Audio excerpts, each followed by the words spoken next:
The thing I love most about these short-term volatile macro events is that it tends to take down the entire market, whether it's justified or not. Yeah. So finding the opportunities when everything is down, finding those companies that you wanted to be in anyway and being able to buy them on sale at a discount, there's nothing better. I totally agree. As you guys know, I've been on like a Robinhood kick for like 7-8 months. I really feel strongly that the psychopaths that run Robinhood are going to make the most of this deregulatory environment that we're in the next few years.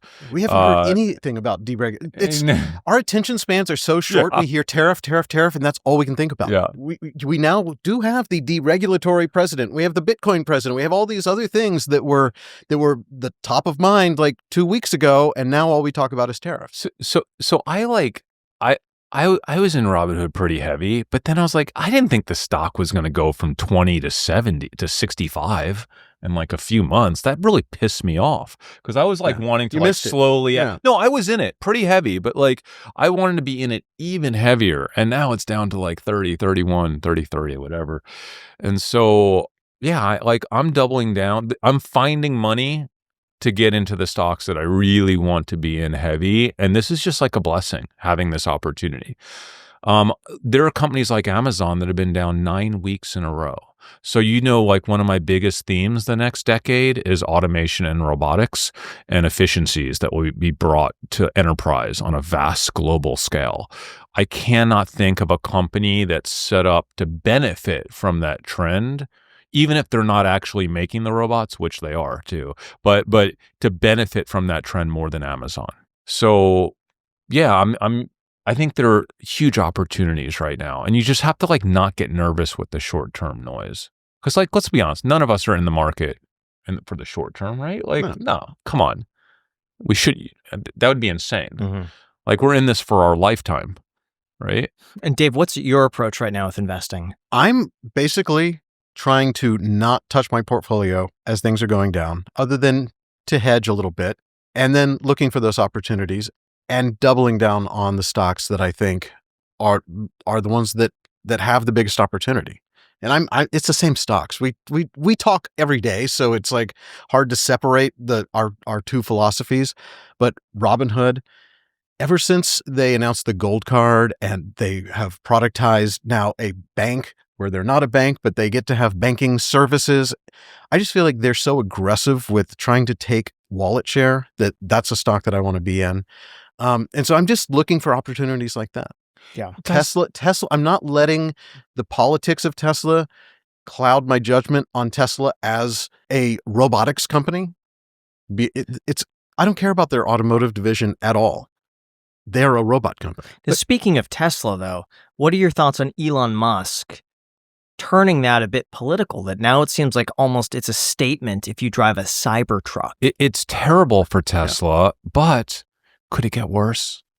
It has to be at its worst right now, right? Like, could he possibly get more political than he is right now? Cybertruck's on fire. It's already got What was better. crazy, I went to LA recently and I was there for a day, and I heard twice someone said, "Excuse the car." They were driving a Tesla. "Excuse the car. I got this before everything." One of them even said, "I looked into seeing if I could give the car back or do like a a lease sort of thing and have someone take over my payments.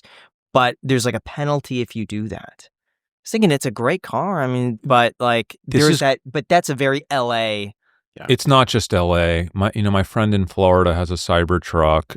It got vandalized a week and a half ago.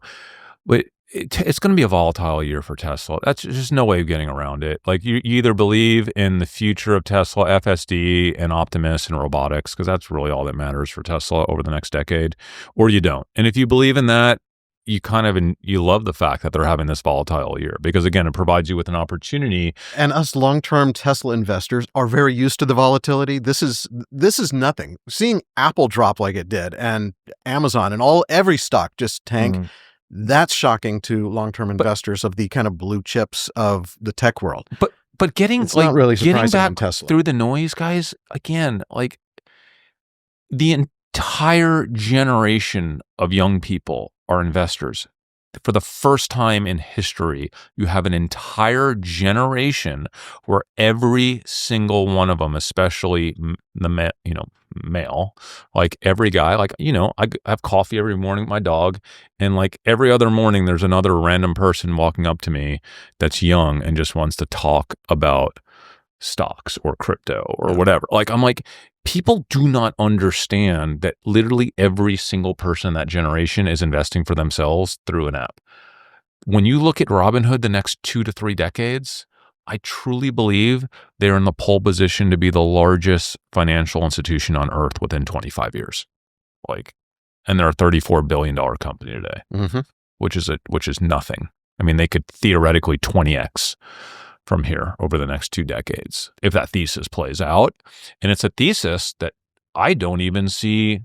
I'm trying to figure out how it doesn't happen. They have to do something stupid again, right? I mean, yeah, if they got rid of the sell button again or got rid of the buy button, yeah, that could be a problem for them. They still have not gotten over that, by the way. A lot of people still reference that moment, some- even it though is a the few moment that- brokerages did the same thing. And it wasn't an issue just with Robinhood, but they got all the flack. I don't think it's as big of a. I think you are kind of in the middle of it more, so you're more aware of it. But I don't hear. No, every time I post on X about Robinhood, there's It's always the a comment same- that it's the says same, it's like, the same 7 people. 2,000 people in the world. I don't hear about I it don't from know. all of my friends that haven't been investing for a while. It's only the people that already know about it. Yeah. And the worst that they could do is just not transfer their money to Robinhood, Yeah. which it doesn't exist there right now anyways. But those transfer bonuses, like Robinhood's just doing so much to draw money in and to keep you in their sticky app. Their app is such a better interface than I use Schwab for forever. I use Robinhood as my primary brokerage now. It's crazy to me, but I do it. I made my first sports wager on Robinhood a week and a half ago on the Duke game and won. It was a small wager,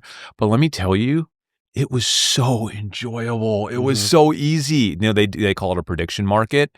Like, I've been in other apps like MGM Sports and stuff, just trying to figure out like how to place the. It's not hard, but it's kind of like It's geared the for sports people, and this is more It's- geared it's to finance people. normal. No, it's just geared towards like normal. It's people. well, I think it's geared towards gamifying the Yes. entire Yeah. system. They did They've this- gamified investing, and they're gamifying. They did the same thing prediction with market. sports. Like if you get on one of those sports apps, it's not hard, but like it's kind of a little bit cumbersome and Clunky. confusing and Yeah. clunky.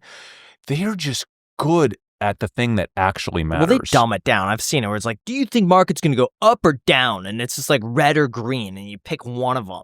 It's like, how much do you want to make on this? And then you could like do the sliding scale of like, I want to make this much. All right, well, your odds are this, and it'll cost you this. Do you want to buy? Yes or no? And it's like, yes. And then like confetti shoots up. and It's your dumb, but lights it up. matters. It's like, Yeah. It's the stuff that matters. yeah. Like, On our live show, Chris will sometimes buy stocks in real time, and he is the worst at like Yeah. understanding what he's doing with the app I make mistakes. for whatever brokerage you were using at the time.